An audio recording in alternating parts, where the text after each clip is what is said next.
Uma das questões mais controversas da filosofia é a questão sobre a existência de Deus. A gente tem vários argumentos contra a existência de Deus, tem vários argumentos a favor.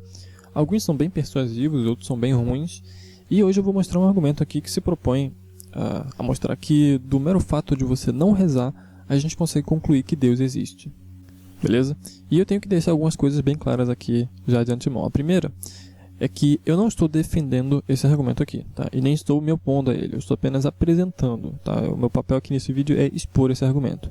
Então, o papel de julgar se é um argumento correto ou não, válido ou não, eu vou deixar para vocês, tá? Na verdade, válido, eu vou defender que ele é válido sim, tá? Mas se ele é um argumento correto ou não, eu vou deixar para vocês. Então, eu quero ouvir de você o que você acha sobre esse argumento. Você escreve no comentário aí, mesmo se você não souber sobre filosofia ou sobre lógica ou qualquer coisa, escreve o que você acha, porque eu gosto muito de ler os comentários, tá? Então, eu vou estar lendo todos aí, tá?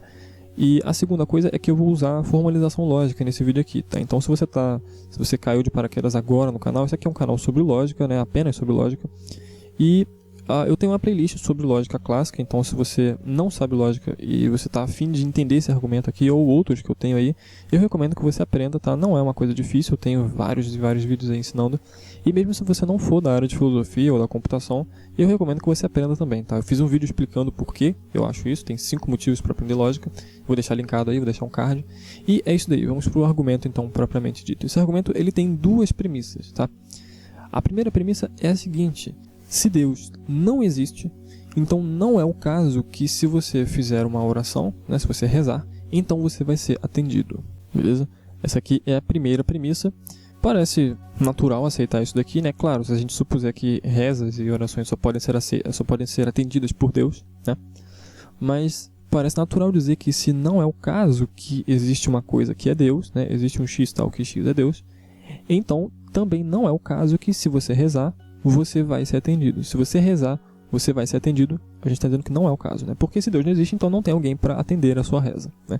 Então essa é a primeira premissa. E a segunda premissa é o que a gente está dizendo aqui, né? Você não reza, então não é o caso que você reza. Essa premissa aqui, ela vai depender, né? Se você for alguém religioso, provavelmente você reza. Se você não for, provavelmente você não reza. Mas não é difícil encontrar alguém a quem essa premissa aqui se aplique, né? Alguém que de fato não reza, tá? Então imagine que esse argumento aqui, quando você lê esse não erra aqui, isso aqui está valendo para alguém que de fato não reza. De maneira que essas duas premissas aqui são verdadeiras, tá? E você poderia até dizer que, mas para mim essa premissa é falsa. Beleza, mas eu só preciso de um caso em que essa premissa seja verdadeira para provar que Deus existe, beleza? E é o que eu vou tentar fazer aqui. Então, a primeira inferência que a gente vai fazer aqui vai ser a seguinte: vai ser a contraposição dessa primeira premissa aqui, tá? Então a contraposição, para quem não lembra ou para quem não sabe, é a seguinte: a gente tem aqui uma sentença condicional do tipo P implica em que, por exemplo, se chove, a rua molha, né? E a gente, para fazer a contraposição dela, a gente faz o seguinte: a gente inverte o antecedente como consequente e nega os dois. Então a gente vai ter não que como antecedente, antes ele era o consequente, né?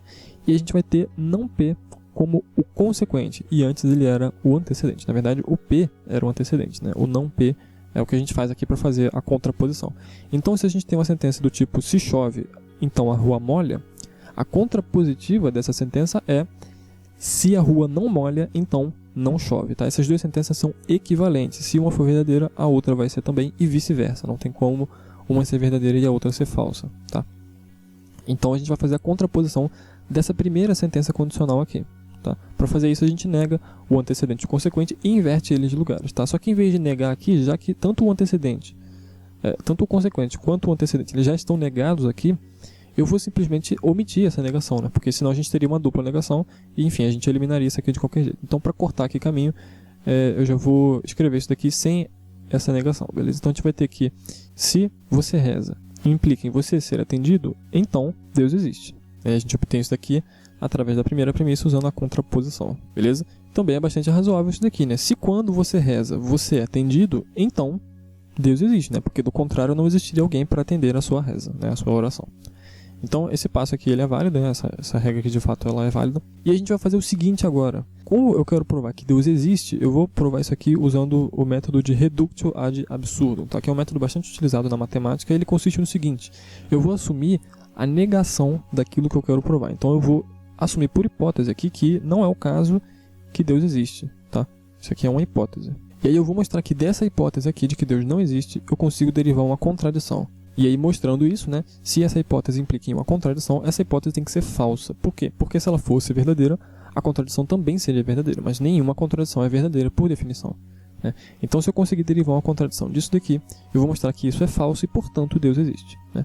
Porque eu vou ter uma outra negação aqui. Então, é o que eu vou fazer. E a gente pode fazer isso aqui de duas maneiras agora. Eu posso usar modus tollens entre 3 e 4 para concluir esse antecedente aqui, ou eu posso usar modus ponens entre 1 e 4, né, que eu vou concluir a mesma coisa. Então, tanto faz, qual das duas regras eu uso.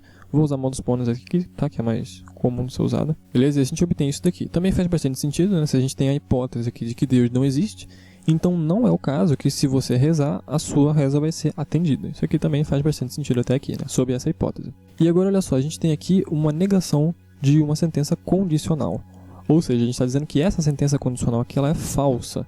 Então, quando que uma sentença do tipo P implica em Q é falsa? Qual é o único caso em que isso acontece? É o caso em que o antecedente é verdadeiro e o consequente é falso, né? Se eu digo que se chove, a rua molha, e na verdade agora eu estou dizendo que isso é falso que se chove a rua molha, então isso significa que chove e a rua não molha, né? Essa aqui é a condição de falsidade para essa sentença condicional. Então, o que a gente tem quando a gente nega uma sentença condicional é o quê? É o antecedente dela, que no caso aqui é R, em conjunção, né, sendo verdadeiro, ao mesmo tempo com a negação do consequente. Então, a gente vai ter R e não A, né? E a gente obtém isso daqui através da linha 5, usando a regra da negação do condicional. A partir daqui, quem tiver bom olho já vai ver que surgiu uma contradição e a gente precisa explicitar ela. Então, eu vou fazer isso da seguinte maneira. Eu vou eliminar essa conjunção aqui, né? Essa conjunção está dizendo que tanto R quanto não A são verdadeiros. Se tanto um quanto o outro são verdadeiros, então eu posso dizer que um deles é, né? Por exemplo, o R é verdadeiro. Eu posso dizer isso. Então eu elimino essa conjunção aqui no 3, né? No 6, na verdade, eliminação da conjunção. E aqui a gente tem uma contradição, porque a gente tinha, a nossa premissa era não R, e a gente obteve, a partir dessa hipótese aqui de que Deus não existe, a gente obteve R, né? Então a gente tinha a premissa de que a gente não reza, ou enfim, a pessoa em questão não reza, e a gente concluiu que ela reza. Isso é contraditório. Isso aqui é R e não R, né, se a gente for introduzir essa conjunção aqui. Então, isso é uma contradição. Chegamos a uma contradição. De onde que veio essa contradição? Dessa hipótese aqui, de que Deus não existe. Então, a gente pode negar essa proposição aqui, né? Então, a gente vai ter que não é o caso que Deus não existe. E isso é a mesma coisa que Deus existe. Então, existe um X que é Deus, né? E a gente obteve isso da linha 4 até a linha 8, usando a regra de reductio ad absurdum. Então, como eu falei, formalmente isso aqui é válido, tá? Todas as inferências que eu apliquei aqui, elas são válidas. E agora eu vou deixar para você aí me dizer o que você acha desse argumento. Você acha que isso aqui de fato prova que Deus existe? Você acha que não prova que Deus existe, que tem um problema em alguma premissa? Como eu falei, essa premissa aqui ela pode ser falsa, mas ela também pode ser verdadeira. E o que importa é esse caso em que ela pode ser verdadeira. Se você achar um caso de alguém que não reza, e você aplicar esse argumento a essa pessoa, então você vai provar que Deus existe nesse caso. Se ele existe nesse caso, como ele é uma entidade suprema, então ele vai existir em qualquer caso, né? Então isso aqui, enfim, seria a prova de que Deus existe, tá? Então é isso daí. Eu espero muito ver você nos comentários aí dizendo o que você acha, e eu vejo você no próximo vídeo. Valeu!